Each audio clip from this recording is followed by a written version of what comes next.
So it was brought to my attention over on MMO culture that there is a brand new MMORPG being developed called TRAHA Infinity. Now, I do recall having played a TRAHA game at some point in the past.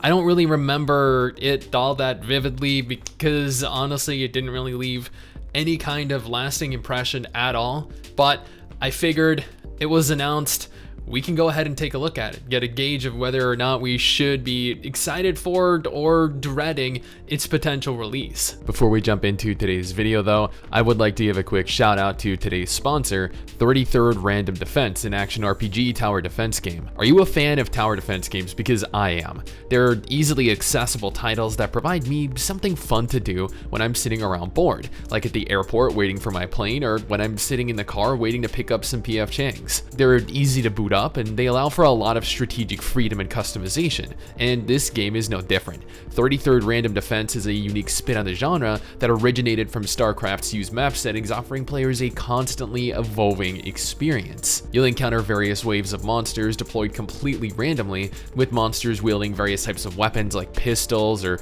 rifles or slingshots and more. There are also multiple different game modes like single player or co-op and PvP duels for those of you that want to test your skills in real time against other players. An anniversary event is currently ongoing with limited edition Christmas skins available for purchase, along with the addition of a brand new game mode. So if this looks like, or if this sounds like something even remotely appealing to you, I would urge you to go ahead and check this out by clicking that link in the description or the pinned comment below. Now, according to MMO culture, not many outside of South Korea have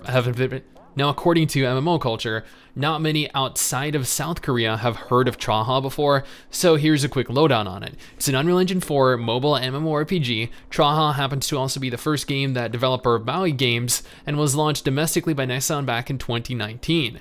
Oh yay, Nexon. While garnering good results, the game was soon overshadowed somehow by Nexon's shiny new titles, including V4. It seems that TRAHA is one of the rare titles under Nexon which did not go overseas, which is probably why I don't really remember it. I probably played the Korean version of it at one point. Things are about to change with the sequel though, officially announced as TRAHA Infinity last week by developer Maui Games, taking place 200 years before the original. And just let me stop everyone real quick right there. Making prequels, making MMO prequels in specific, is never a good idea. Making prequels to games just generally, unless the story was like out of this world, it really isn't gonna work because everyone already knows what's gonna happen. But anyway, 200 years before the original, Maui Games will now handle the domestic launch and operations. It is unknown if Unreal Engine 4 is still the engine of choice, but it most likely is. Stay tuned for more updates. Now you might be wondering, why am I not clicking the trailer? And that's because this trailer is literally just, it says it's a game teaser when the reality of it is, it's an actual real life trailer that lasts 15 seconds with these 3 people, and it shows nothing at all game related. But there are pictures and we're gonna take a quick look at them.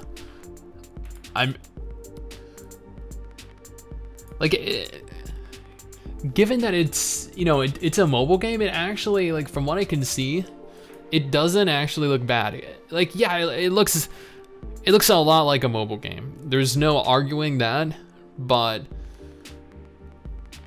I mean, that doesn't mean it's bad, right?